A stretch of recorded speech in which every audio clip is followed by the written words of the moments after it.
네, 안녕하세요. 최준영입니다. 2026년 새해가 이제 코앞에 다가왔습니다. 새해 많은 것들을 기원하죠.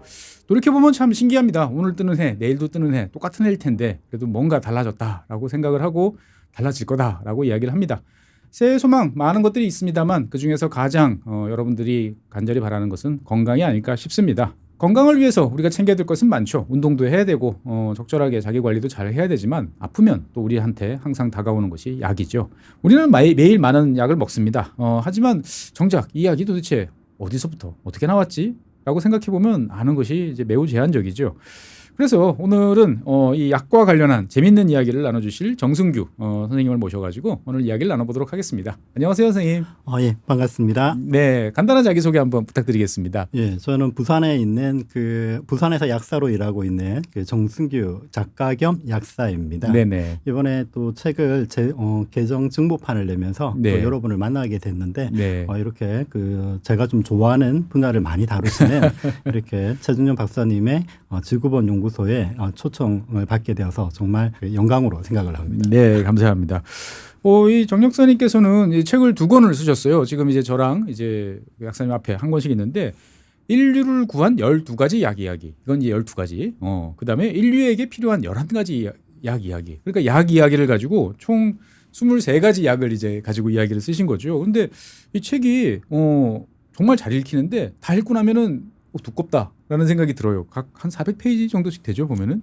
예. 맞습니다. 예. 근데 이 약국을 운영하시고 여러 가지로 이제 바쁘실 텐데 이런 정말 방대한 내용의 내용을 책으로 쓰시게 된 계기가 혹시 있었을까요?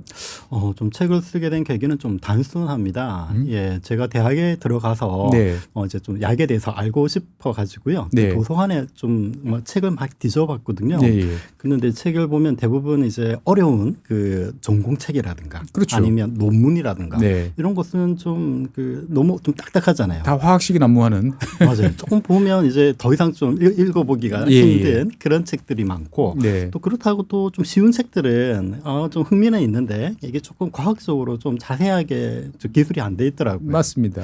이런 부분이 좀 많이 아쉬웠죠. 그래서 대학 입시도 마찬가지인데 저희가 이제 뭐 대학 입시를 가기 위해서는 자료라든가 이런 네. 난이도에 따라 가지고 이 책이라든가 자료가 차고도 넘치거든요. 그렇죠. 근데 대학에 들어와서는 막상 공부를 하려고 하면 이런 자료가 너무나 부족했다. 맞아요. 예. 그런 결핍 때문에 책을 쓰게 되었어요. 이야, 아쉬워서 내가 아쉬우니까 내가 우물을 판다. 맞습니다. 이야. 그런데 이게 사실 책 내용을 제가 쭉 보다 보면 이게 내가 책 써봐야지. 그래서 1, 2년 작심하고 쓸 내용과 분량이 아닌 것 같아요. 그러니까 꽤 오랜 기간 동안 차곡차곡 벽돌을 쌓아오신 것 같은데 진짜 그런 거 맞죠? 맞습니다. 약사로서 일을 하면서 제가 이제 좀 그렇게 좀 아쉬웠던 부분, 사실 대학뿐만 아니라 대학원도 마찬가지예요. 대학원에 가서 이제 이런 징검다리가 될 만한 그런 교양과학서죠. 그런 게 좀 많이 필요하거든요. 네. 사실 이제 뭐 대학마다 여러 가지 전공이 있기 때문에 다 사정이 다르겠지만 일반인도 읽을 수가 있고 또 학생들이라든가 읽었을 때 이게 도움도 되고 또 이제 공부를 하기 위한 어떤 동기부여도 되고 자극도 좀 되고. 맞아요. 예. 내가 이걸 계속 어려운 공부를 하다 보면 그게 좀 지치잖아요. 그럴 때 이걸 보면서 뭔가 좀 도전 의식도 생기고 네. 내가 열심히 하면 뭐 이렇게도 갈 수 있겠다. 좀 그런 어떤 교양과 지식을 보급하는 그런 책이 정말 필요하다는 생각 때문에 제가 직접 쓰게 되었습니다. 대단하십니다. 자관 저는 이 책을 보면서 그랬어요. 이게 저희 아들놈이 진작 봤으면 아빠 나 약대 좀 한번 공부해볼래라고 했을지도 모르겠다라는 생각이 들 정도로 정말 상당히 이제 약에 대한 매력적인 그리고 흥미진진한 모습들이 막 있는데 책 2권 중에서 다 아픈 손가락이실 텐데 더 내가 애정이 간다. 어느 책입니까 보면? 아무래도 책 한 권 쓸 때마다 이게 참 큰 애정이 가죠. 네. 하지만 아무래도 제가 이제 이런 결핍에서 시작했기 때문에 초심의 마음이 많아요. 맨 처음 나왔던 인류를 구한 12가지가 더 좋으시다. 하지만 재미는 양쪽 다 똑같이 있다라고 말씀드리겠고요.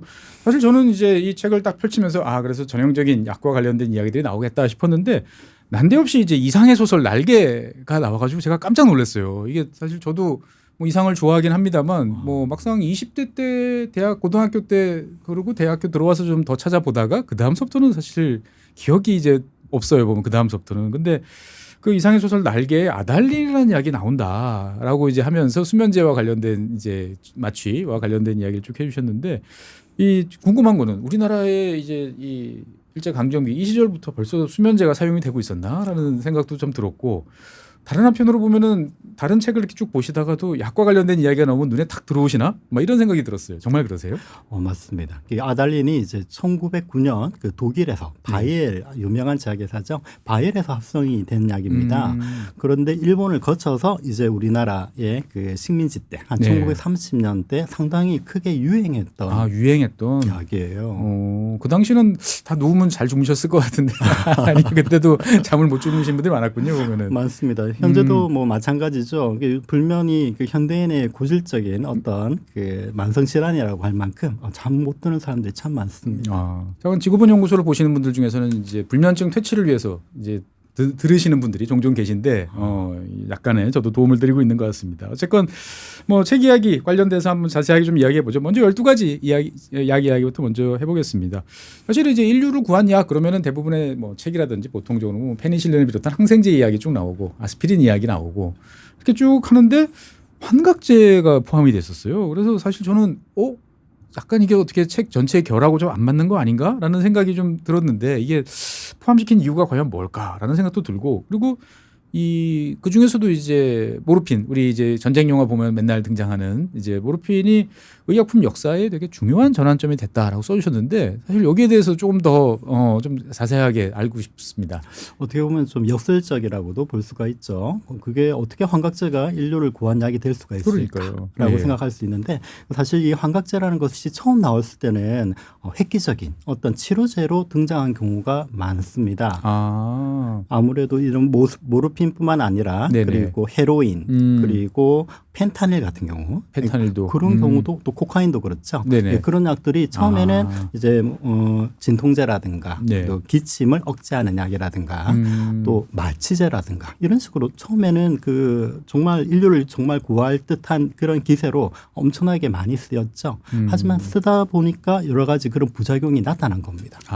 그러니까 원래 당초 의도와는 다른 방향으로 사람들이 쓰면서 여러 가지 이제 다른 길을 걷게 됐다. 그런데 이제 그 중에서도 이제 모르핀에 대해서 상당히 자세하게 써주셨어요. 이 모르핀이라는 게 사실 우리는 그냥 전쟁터에서 많이 쓰는 어떻게 보면은 그냥 확실한 진통제 정도로 알고 있는데 이게 이제 약의 역사에서 갖는 의미는 어떤 것이 있을까요? 모르핀이 가진다는 것은 그 우리가 이제 약에 대해서 보통 강구할 때 제약회사 강구할 때는 효과를 많이 강조하죠. 네. 하지만 이제 약의 효과뿐만 아니라 이런 부작용이라든가 중독이라든가 이런 부분이 참 약의 두 얼굴이라고 할 수 있습니다. 빛이 강하면 그림자도 강하다고 할 수가 있는데요.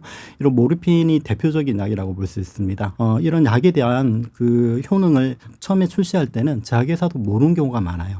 일단 사람들이 써봐야지 나타나니까. 맞습니다. 쓰다 보니까 나중에는 이런 게 나타나가지고 결국은 마약으로 지정되는 그런 과정을 겪게 됩니다.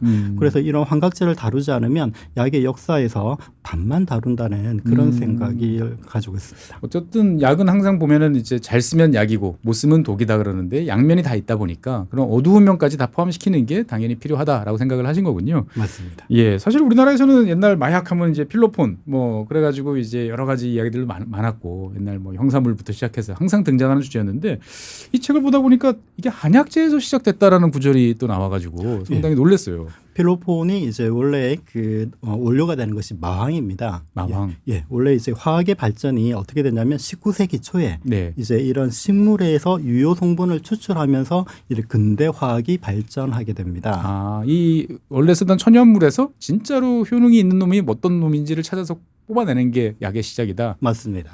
그 전에는 이제 그 자연에서 채취한 천연물을 그대로 사용했죠. 네. 아니면 그것을 뭐 탕약처럼 끓여가지고 사용한다거나 네네. 여러 가지 어떤 배합을 통해서 사용했는데 이때 그 독일에서 그 제르티르너라는 약사가 이런 아편에서 이 모르핀을 추출하게 됩니다.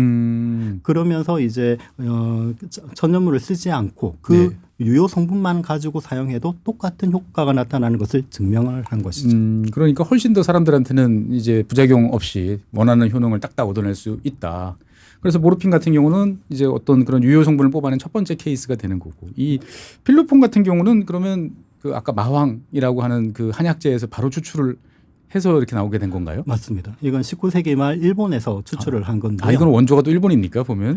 원래 이제 그 마왕이라는 것이 동아시아에서 한방약으로 많이 쓰였거든요. 기침이 난다거나 몸이 차가울 때 쓰는 네네. 대표적인 한약재의 재료로 마왕이 쓰였는데요. 네. 이제 그 19세기 초 유럽에서 발달했던 그런 화학 기술이 일본으로 이제 넘어가게 됩니다. 그래서 일본에서는 이제 이 아시아에서 주로 많이 쓰이는 이런 식물에서 이런 추출하는 네네. 그런 기술이 발달하게 되는데요. 이것을 조금 전문 용어로 알칼로이드라고 합니다. 예, 예. 뭔가 이제 그 알칼리성, 즉 염기성인 성질을 가지게 되는데요. 이것을 추출해 보니까 마왕에서 에페드린이라는 성분을 추출했던 것입니다. 예, 에페드린 하니까 갑자기 요즘에 막 미드 여러에서 많이 등장하는 이제 그런 물질들이 등장하는데 생각나는데 어쨌든 다 이제 우리가 갖고 있는 주변의 어떤 요소로부터 뽑아내기 시작했던 게 약의 시작이고 그걸 통해서 우리가 이제 약이 급속도로 발전을 했다라고 볼 수가 있는 것 같습니다. 이 약 이야기를 하면서 사실은 저는 이 책을 보면서 제일 놀랬던 것 중에 하나가 우리가 보통 약이다 그러면 뭔가 사람을 죽였다 살렸다 하는 이제 그런 거가 이제 진짜 이제 큰 약이다라고 생각했는데 사실 우리 일상에서 제일 많이 사용되는 약들 이야기도 사실 많이 있단 말이죠. 저 개인적으로는 이제 피부가 좋지 않아 가지고 옛날부터 친구가 이제 이 스테로이드성 연고 뭐 이런 것들인데 이 스테로이드와 관련된 이야기도 사실 한 챕터를 당당히 차지하고 있죠. 그런데 이 스테로이드 같은 경우는 대한민국 사람들은 좀 겁을 많이 내는 것 같더라고요. 이게 쓰면은 나중에 효과가 떨어져 부작용이 심해 막 이래 가지고 꼭 필요한데도 잘 안 쓰는 경우들이 있는데 이 스테로이드와 관련돼서 사실 이제 약사님으로서 이게 뭐 책에 나와 있는 내용이기도 합니다만 어떻게 등장했는지 그리고 이것들은 뭐 어느 정도 쓰면 걱정할 거 없이 이렇게 문제를 해결할 수 있다든지 그런 이야기도 한번 해주시면 좋을 것 같아요. 예, 그 스테로이드는 이제 20세기에 들어와서 이제 만들어진 약인데요. 그 19세기 초에는 이제 식물에서 추출을 했잖아요. 네. 20세기에 들어오게 되면 동물에서 이제 이런 미량의 어떤 물질, 즉 호르몬 같은 것을 추출하는 기술이 발전하게 됩니다. 네네. 그래서 그 좀 작은 동물에서 추출하면 양이 좀 작잖아요. 그렇죠. 다 그래서 작으니까. 소라든가 돼지라든가 또 말이라든가 대동물에서 조금 큰 동물에서 이제 이런 장기에서 미량의 호르몬을 추출하는 기술이 발전하게 됩니다. 그게 20세기 초반. 맞습니다. 근데 문제는 이제 아주 너무 양이 작다는 거예요. 그래서 소에 있는 신장 위에 보면 부신이라고 있거든요. 예. 부신을 1톤을 가지고 정제했을 때 한 1g 정도의 코르티손이 이제 추출이 된 겁니다. 소에 있는 부신을 1톤을 모으면 그래서 1톤 처리하면 추출하면 1g 나온 겁니다. 야, 그 어마어마하게 귀한 약이었군요, 보면은. 그렇죠. 정말 이제 가격도 비싸고 가격도 비싸고. 가격이 비싸면 아무래도 여러 가지 어떤 트라이를 해보기가 힘들게 되죠. 그렇죠. 예. 그랬는데 이제 그 한 20세기 중반쯤 들어오면 그 미국의 이 미네소타에 있는 아주 유명한 병원이 있습니다. 메이오 클리닉. 메이오 클리닉이라고. 예. 그 병원에 있는 그 필립 헨치라는 사람이 있는데 이 사람이 어떤 그 환자들을 관찰을 하게 됐어요. 그러니까 대표적으로 그 류마티스 관절염이 있는 환자가 있는데 네. 이상하게 임신이 된다거나 황달이 걸리면 이 증상이 완화된다는 것을 발견하게 된 겁니다. 다른 병이나 오히려 임신을 하면 안 아프다. 좀 상대적으로. 맞아요. 그런데 이제 출산을 하고 또 시간이 지나가면 또 예. 황달이 또 나아지면 또 예. 원래 또 병이 재발을 하는 거죠. 류마티스가. 야, 관찰력이 좋으셨군요, 보면은. 정말 이게 과학의 어떤 그 기본이 이런 관찰력, 그 주변에 대한 호기심이라고 생각을 합니다. 그러니까 그렇게 해서 그러면 이게 이제 지금 원체 귀한 물건인데 이거를 좀 쉽게 사람들이 많이 쓸 수 있도록 해보자. 많은 쪽으로 하면서 우리가 이제 이런 식의 스테로이드성 여러 가지 약들을 사용하게 된 거죠, 보면은. 그래서 이제 그 머크라는 아주 미국의 유명한 그 제약회사가 있는데요. 네. 우리나라에서는 MSD라고 잘 알려져 있죠. 네네. 여기서 이제 수십 단계의 합성 과정을 거쳐가지고 아주 조금 소량의 어떤 물질을 구하게 돼요. 그게 이제 코르티손을 이제 확보하게 되니까 이제 메이오 클리닉에서 이런 류마티스 환자에게 투여를 할 수가 있게 된 것이죠. 그래서 이제 그 전혀 서지도 못하고 앉지도 못하는 환자가 있었는데 예. 이 약을 투여하니까 뭐 벌떡 일어나고 정말 활동을 하게 되고 거의 뭐 예수님이신데요. 정말 이런 그 놀라운 어떤 충격적인 일이 벌어진 것입니다. 그래서 이제 이 그 공로로 1950년에 노벨 생리의학상을 받게 되죠. 받을만 하신 것 같아요. 그래서 어쨌든 간에 이 스테로이드 같은 경우는 사람들이 정말 아프고 힘들 때 그거를 이제 순간적으로 확 낫게 해주고 그다음에 각종 이제 염증 치료제로 이제 광범위하게 사용되는 것 같은데 이게 사실 우리가 되게 겁을 많이 내는데 정말 겁을 낼 만큼 이게 위험한 약인가요? 성분인가요? 스테로이드가? 스테로이드가 너무 효과가 좋으니까 이게 남용이 되는 겁니다. 예, 그러니까 스테로이드는 효과가 좋으니까 사람들이 계속 쓰게 되고 네네. 이 정도만 쓰세요 했는데 더 이제 사용하게 되니까 예. 이것이 이제 결국은 면역을 낮춘다거나 아니면 이제 당뇨를 일으킨다거나 아니면 얼굴이 동글동글해진다거나 이런 어떤 쿠싱 증후군이라는 부작용을 낳게 된 것입니다. 결국 그러면서 사람들한테는 이거 조심해서 써야 돼. 무서운 거에 함부로 쓰면 안 돼. 라고 하다 보니까 정작 써야 될 때도 못 쓰는 이제 그런 일까지 생기는 거군요. 맞습니다. 어쨌든 이 스테로이드라는 것도 사실 이 책을 보면서 야 이게 이렇게 귀한 물건이었나? 라는 생각이 많이 들었어요. 그냥 저희는 뭐 약국 가면 어렵지 않게 쓰는 약들이고 집에 약성자 열어보면은 이제 한두 개씩 이렇게 다 있고 하는 건데 어쨌든 이 책에서 또 재밌는 거는 저도 이제 나이가 50대 중반이 넘다 보니까 이게 자꾸 이제 여기 결리고 그러니까 이제 이거를 이제 보통 감이 들었다 이렇게 표현을 하는데 그래서 이제 정형외과 가보면은 항상 처방전 중에 이제 나오는 것들이 이제 근이완제 처방이 꼭 나오는 거죠. 근데 이게 도대체 근이완제라는 건 뭐 별로 생각 없이 이제 그냥 아프면 먹다가 또 안 아프면 좀 놔뒀다가 이렇게 이제 하게 되는데 이 책을 보니까 이게 이제 남미의 독화살? 원주민들이 쓰던 독화살에서 이제 유래가 됐다라는 이야기가 있는데 도대체 이건 어떻게 아시고 이렇게 책을 쓰신 거예요? 보면? 그게 정말 어떻게 보면 좀 신기하죠. 남미에 가면 그 아마존 강 유역에 보면 그 원주민들이 사냥을 할 때, 동물을 사냥할 때 이렇게 대롱에다가 해가지고 독화살을 날리면 그 동물이 이제 움직이지도 못하고 근육이 마비가 돼가지고 나중에는 호흡을 못해서 죽게 되는 아주 무시무시한 독화살을 이제 유럽 사람들이 발견하게 된 것이죠. 콜럼부스 이후에 남미로 이제 갔다가 맞습니다. 예. 그런데 이제 그 약을 이제 유럽으로 갖고 와서 다시 이제 분석을 해보게 된 건가요? 그러면? 맞아요. 좀 많은 시간이 걸렸죠. 이 화살이 왜 이런 어떤 효과를 나타내는가. 정말 유럽 사람들에게도 상당히 좀 신기했고, 근데 여러 가지 어떤 그 실험을 하는 과정 속에서 이 화살의 어떤 그 특징들이 발견이 되었는데 가장 큰 것이 근육을 풀어준다는. 근육을 풀어준다. 우리는 이제 맨날 뭉쳐 있어요. 풀어주세요. 그러면 좋은 것 같은데 이게 너무 풀리면 문제가 생기는 거죠, 보면? 맞습니다. 이 약의 특징은 뭐냐고 하면 신경과 근육이 연결이 되어 있거든요. 신경의 그 명령에 따라서 근육이 움직이는데 이 신호를 차단해주는 효과를 가지는 것입니다. 그러니까 좋게 보면은 이제 뭐 여러 가지로 이제 좀 편안해질 것 같기도 한데 정말 숨 쉬어야 될 이 폐가 제대로 움직이지 않는다든지 심장이 제대로 안 뛴다든지 이제 이럴 수도 있는 거죠, 보면은. 맞습니다. 근데 신기한 것은 그 동물을 사냥을 했을 때 사람이 먹으면 또 이게 독이 효과가 없는 거였습니다. 입으로 들어가면 상관없고. 맞아요. 정말 마술 같았겠습니다, 보면은. 그러니까 결국은 이제 근이완제라는 것이 상당히 독성이 강한 물질인데 그거를 아주 약화시키거나 미량만 써가지고 우리가 아픈데 이렇게 제대로 잘 활동이 안 되는 데를 도와준다. 이 정도겠죠. 그게 핵심입니다. 보통 우리 약의 역사를 보면 독이 약이 된 경우가 참 많아요. 그렇죠. 보톡스 같은 경우도 그런 경우고요.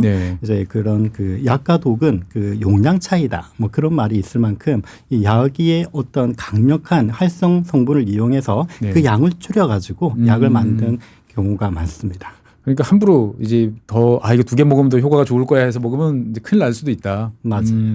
그런데 이제 이 근이완제라는 것들이 이렇게 독성 물질이다 생각해 보니까 저희가 이제 군대에서 이제 화생방 시간에 이제 하던 그 독가스하고도 상당히 연관이 있는 건가요, 그러면? 그게 신경 전달 물질을 차단하는 거죠. 그게 아트로핀이라고 합니다.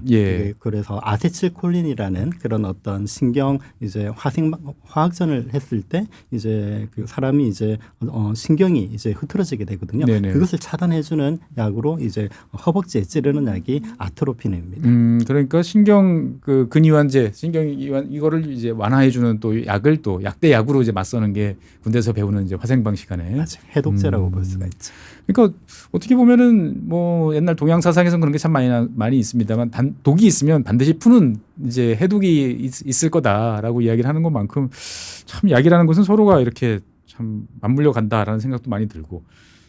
저는 이 책을 보면서 또 하나 이제 제가 맨날 먹던 약, 저는 이제 몇 년 전부터 이제 고지혈증 이제 판정을 받아가지고 이제 크레스트 5mg 제일 작은 거를 이제 처방을 받는데 자관 뭐 하나 먹고 나니까 그 다음서부터는 아주 수치는 잘 나와가지고 예, 계속 잘 먹고 있는데 이 책에서도 이제 딱 그래 제가 먹고 있는 약 이름이 나오니까 되게 반갑더라고요. 근데 이 우리 콜레스테롤 약 그러면은 그냥 뭐 당연하게 나이 한 40대 후반, 50대 되면은 의례껏 먹는 거야. 뭐 이제 한번 계속 먹으면 계속 먹어야지라고 해서 너무 당연하게 생각했는데 이게 이 책을 보다 보니까 전 세계적으로 봤을 때 이게 어마어마한 시장이고 그다음에 이거를 둘러싼 대형 제약사들의 치열한 경쟁이 있었다라고 이제 정리가 이제 되는데 실제로 여기에 대해서 좀 이제 박사님께서 입을 빌려서 좀 더 자세한 이야기를 한번 들어보고 싶어요.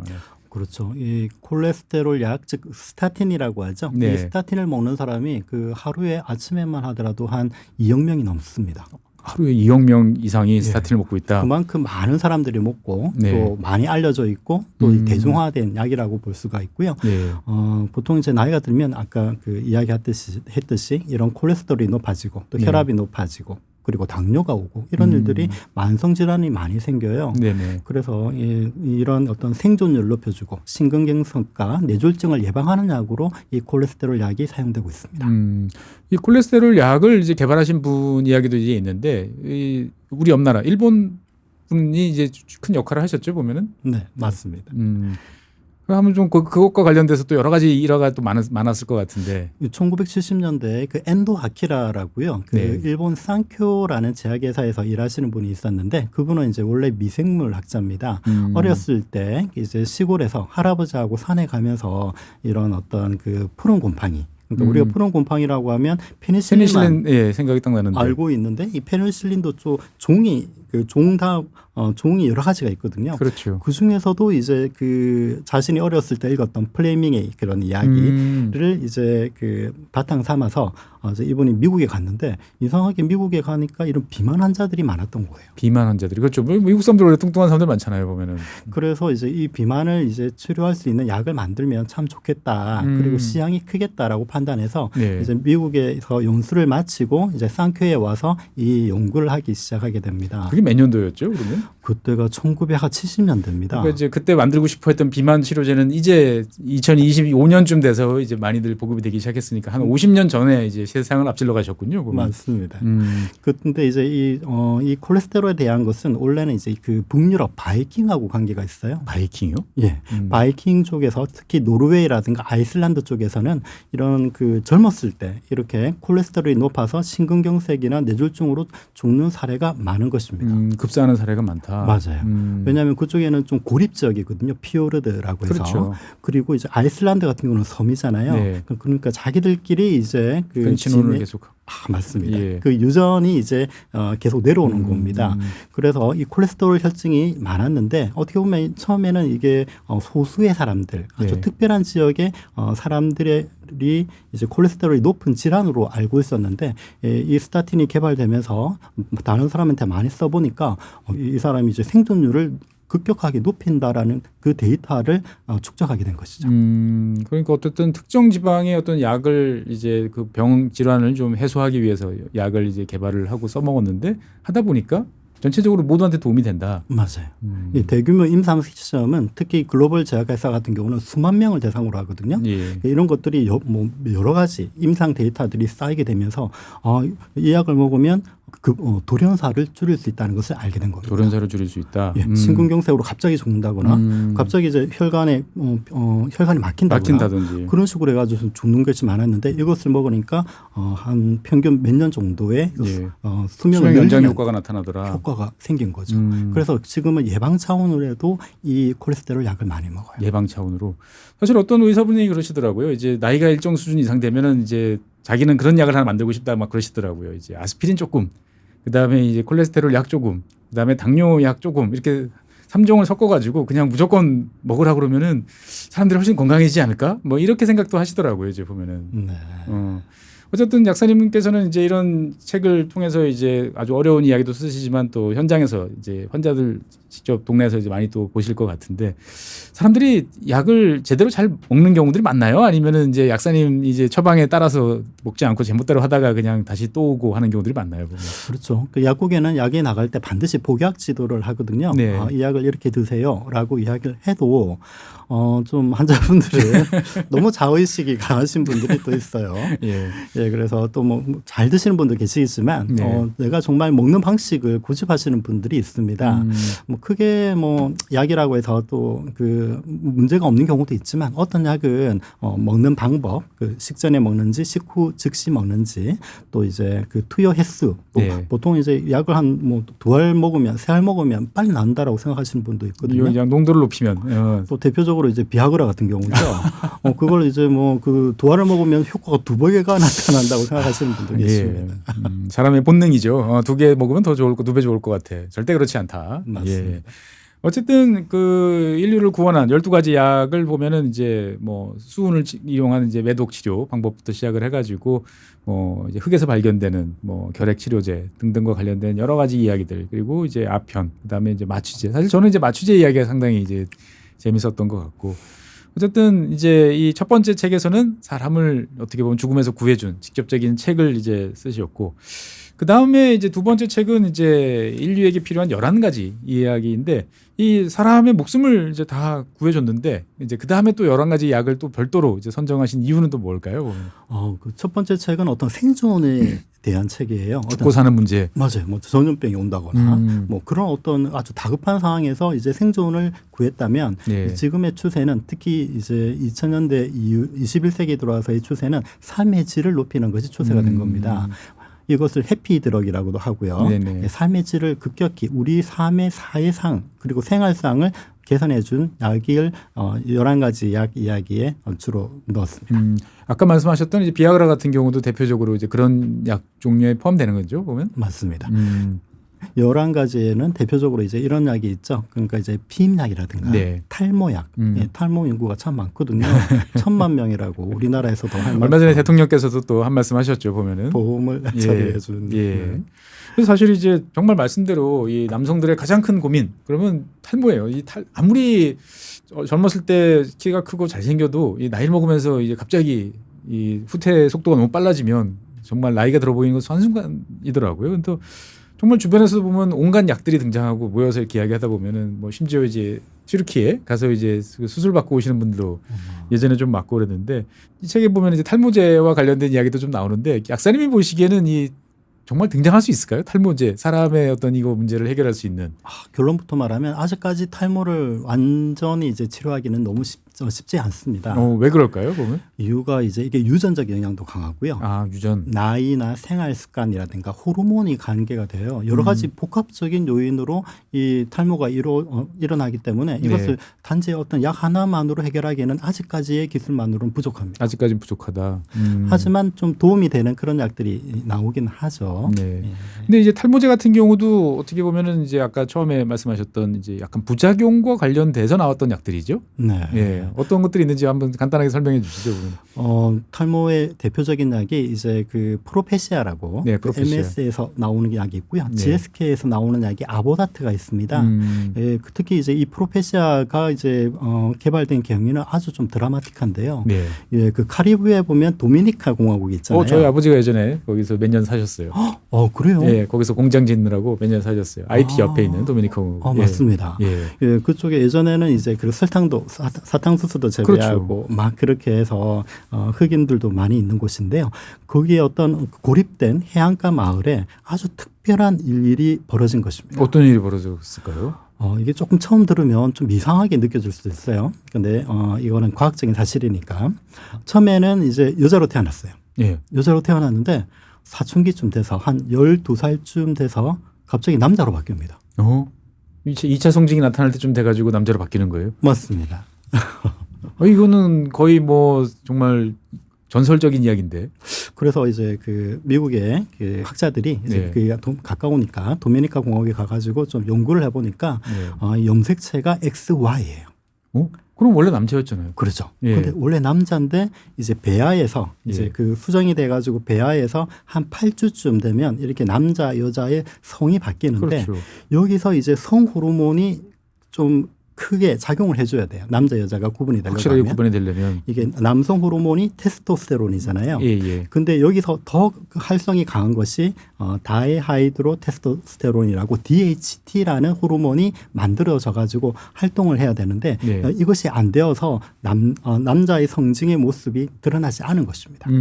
그러다가 이제 사춘기가 되면서 드러나서 맞습니다. 근데 이거하고 이제 탈모제하고는 이제 어떤 연관이 이제 있는 걸까요? 보면? 그래서 이것을 이제 게베도 세즈라고 해서 현지 말로는 12살에 이제 그 남자가 되었다라고 해서 그 용어가 쓰이는데요. 이 사람들 계속 추적을 해보니까 뭔가 특별한 게 나타났던 거예요. 뭔가 특별한 게 나타났다. 대머리가 없는 거예요.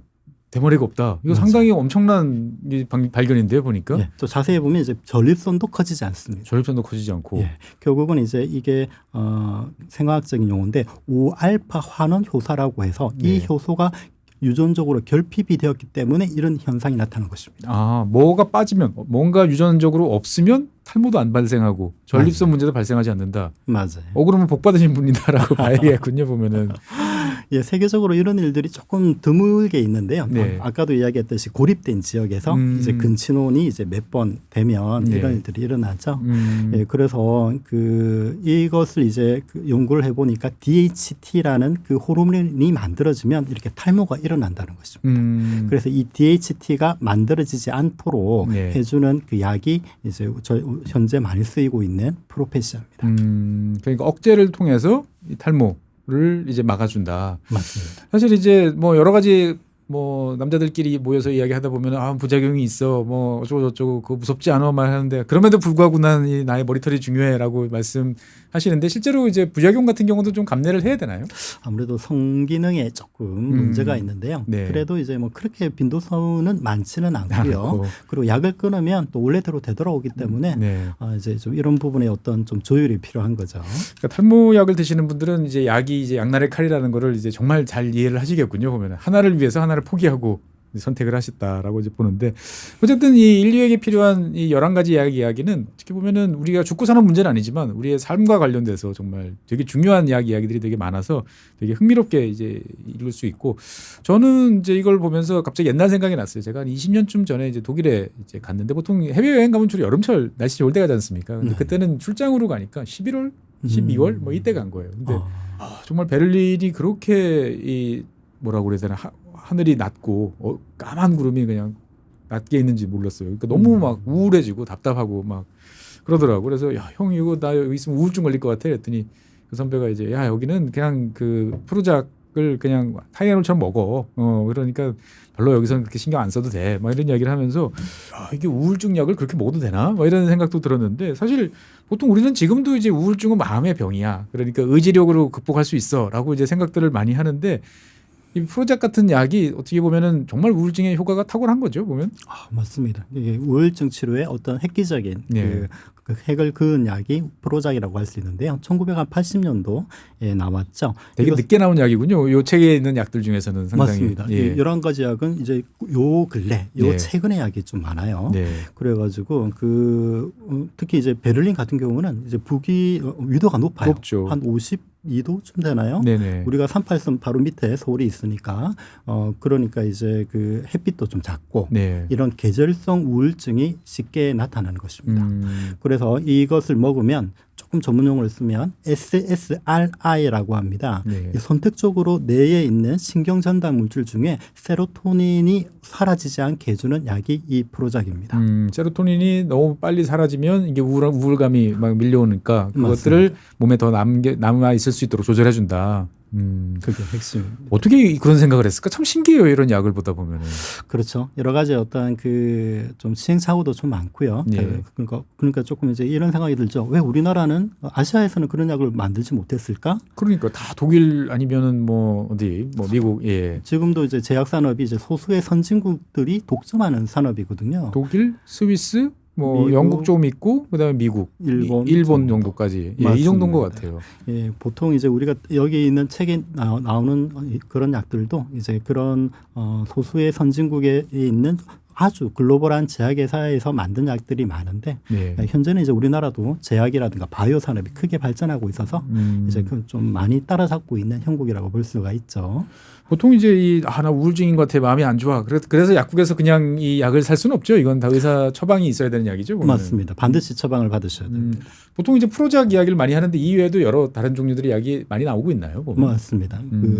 프로작 계열의 SSRI도 있고요. 네. 그리고 벨라팍신이라든가 신발타라든가 또 요즘에 나오는 이제 브린테릭스라든가 이런 여러 가지 약들이 나와가지고 예전에는 그런 약들을 먹으면 좀 성기능이 좀 떨어지고 그랬거든요. 그런 말들이 있었어요. 예. 그런데 이제 브린텔릭스 같은 경우는 이제 그런 것을 좀 극복한 약으로 계속 부작용이 적고 효능은 더 나은 약으로 발전하고 있습니다. 결국 그런 약을 계속 만드는 거는 어마어마한 투자가 필요할 것 같다. 왜냐하면 저는 약을 옆에서 이렇게 보다 보면은 특히 주식하시는 분들은 잘 아시겠습니다만 어떤 약이 뭐 이제 임상에 들어갔어, 뭐 2상에 들어갔어, 3상에 들어갔어 하는데 그냥 그 다음 소식이 없어지는 경우들이 비일비재단 말이죠. 보면은. 맞습니다.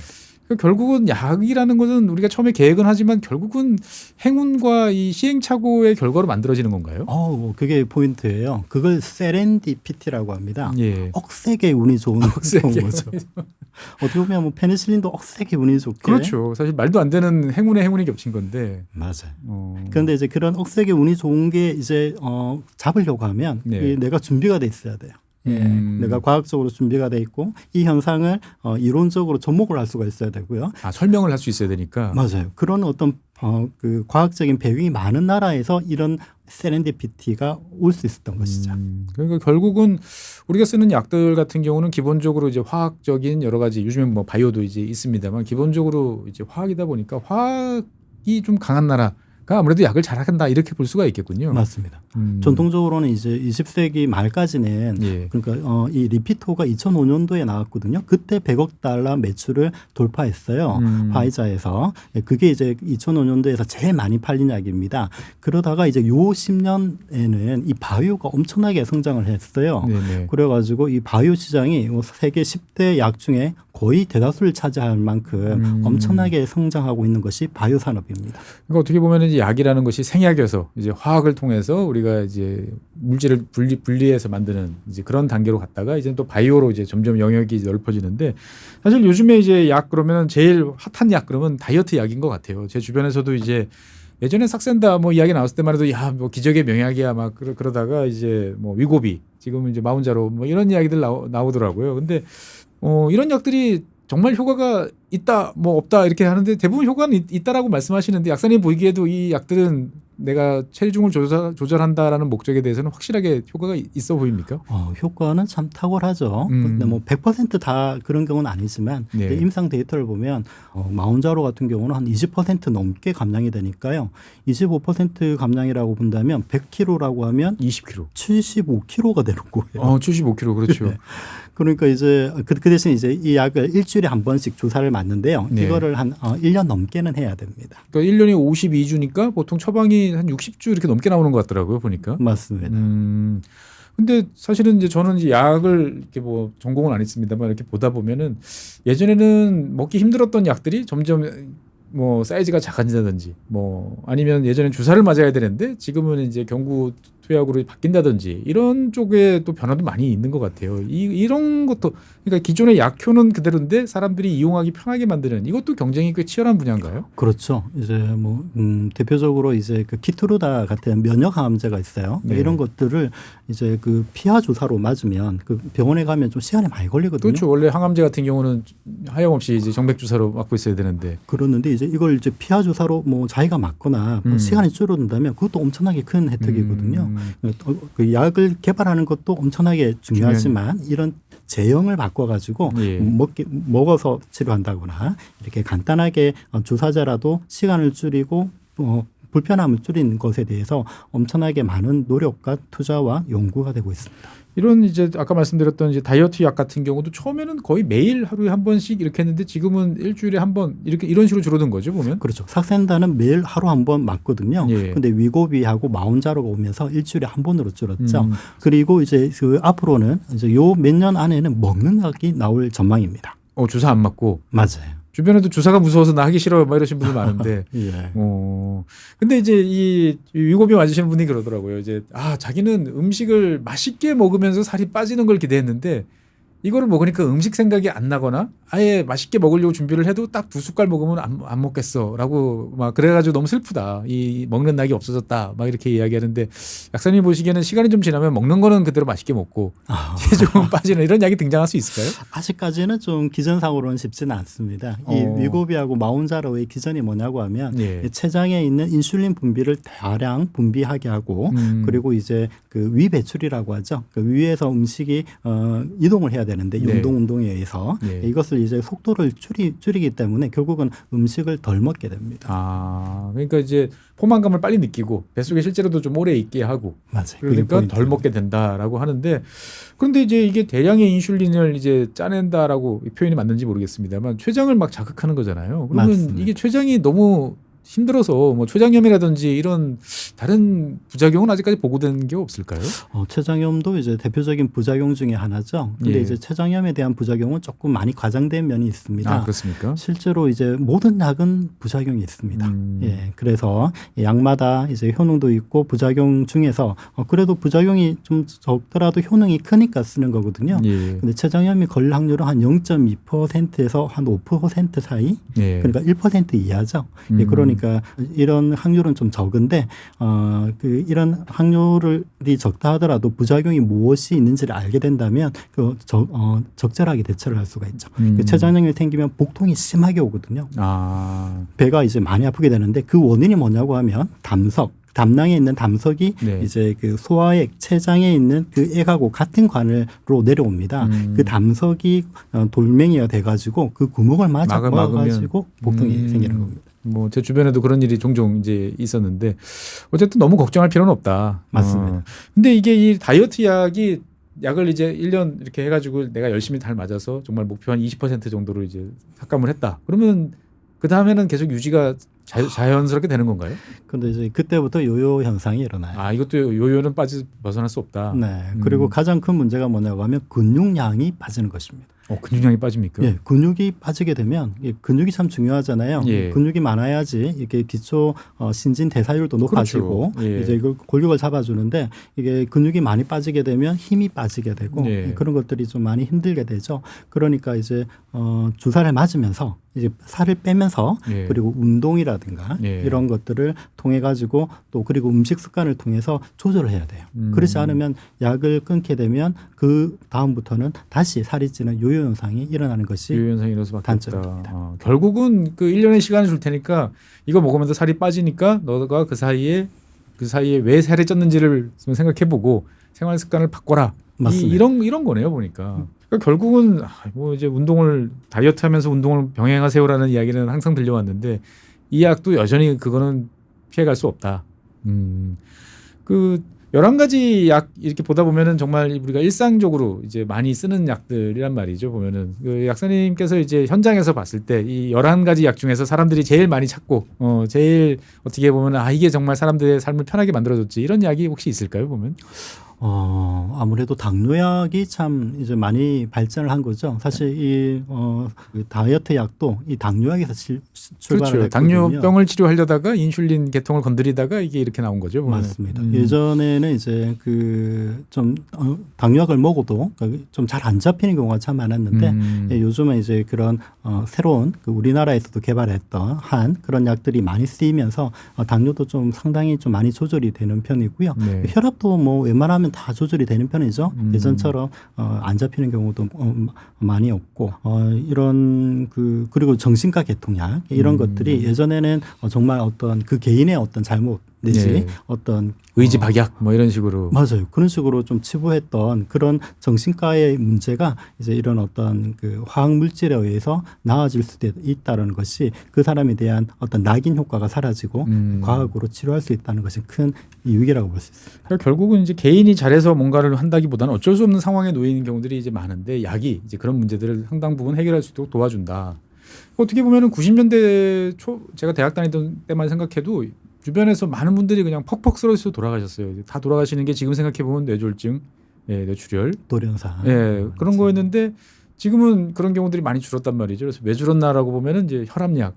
사실 혈압약 하나 단가가 얼마쯤 합니까? 보면은 보통 한 500원 안팎이죠. 원박은 한 편이죠. 정말 저렴한 약 하나가 사람의 수명을 막 이만큼 늘려놓고 고지혈증 같은 경우도 그렇고 당뇨도 그렇고 어떻게 보면 정말 이 약이라는 것은 화학의 승리 이렇게 볼 수도 있겠군요. 보면 잘 보셨습니다. 사실 약의 본질은 분자입니다. 분자. 예, 전통적인 우리가 먹는 아스피린이라든가 타이레놀도 마찬가지고요. 예. 요즘 각광받고 있는 그런 어떤 유전자 치료제 이런 어떤 바이오 약품도 본질은 분자입니다. 근데 이런 분자는 사실 선악이 없거든요. 예, 뭐 좋고 나쁜 것이 없죠. 근데 그것을 우리가 어떻게 쓰고 제대로 잘 쓰고 합리적으로 쓸 때 정말 인류를 구하고 인류에게 필요한 약이 되지만 그것을 잘못 사용하게 된다거나 그 부작용을 등한시하게 된다면 이런 어떤 그 환각제 같은 그런 어떤 치명적인 부작용을 일으킬 수 있는 양날의 검과 같다고 볼 수 있습니다.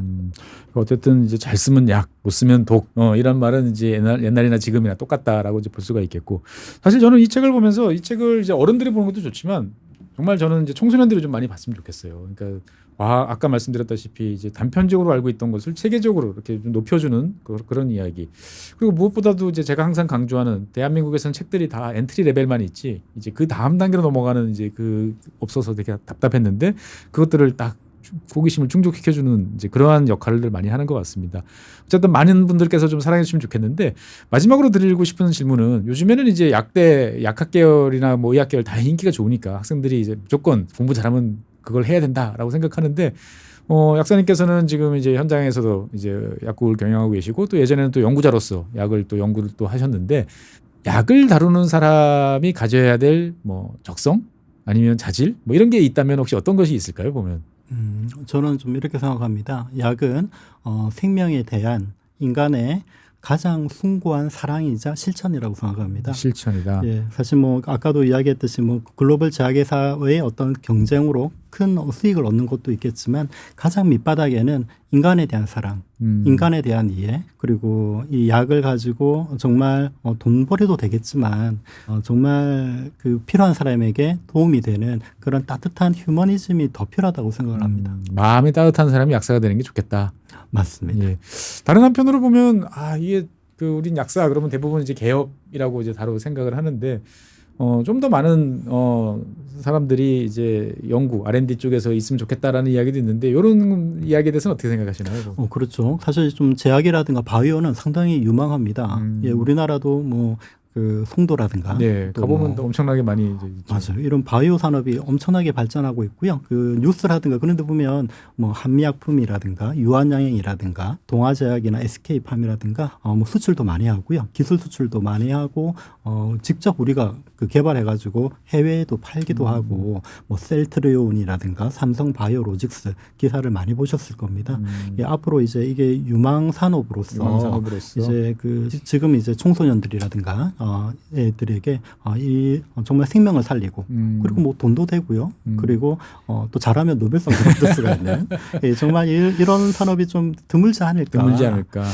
책에도 썼는데 그렇죠. 우리가 마블 영화라든가 그런 만화 영화가 보면 지구를 구하고 막 그러잖아요. 그런데 이거는 결국은 이제 만화 영화에서 나오는 이야기거든요. 이 약이 벌써 사람들을 많이 구하고 있다. 맞아요. 실제로 사람을 구하고 인류를 구하는 것은 이런 과학의 힘에 의한 약품으로 사람을 구하고 올 수가 있고 의사들도 뭐 많은 사람을 살리겠지만 이 약이라는 것은 엄청나게 더 많은 사람에게 전 세계인을 대상으로 유익을 줄 수 있는 유용한 물질입니다. 이런데 정말 우리나라의 젊은이들이 또 한 번 더 젊음을 불사른다면 정말 좋은 그 결과가 오지 않을까.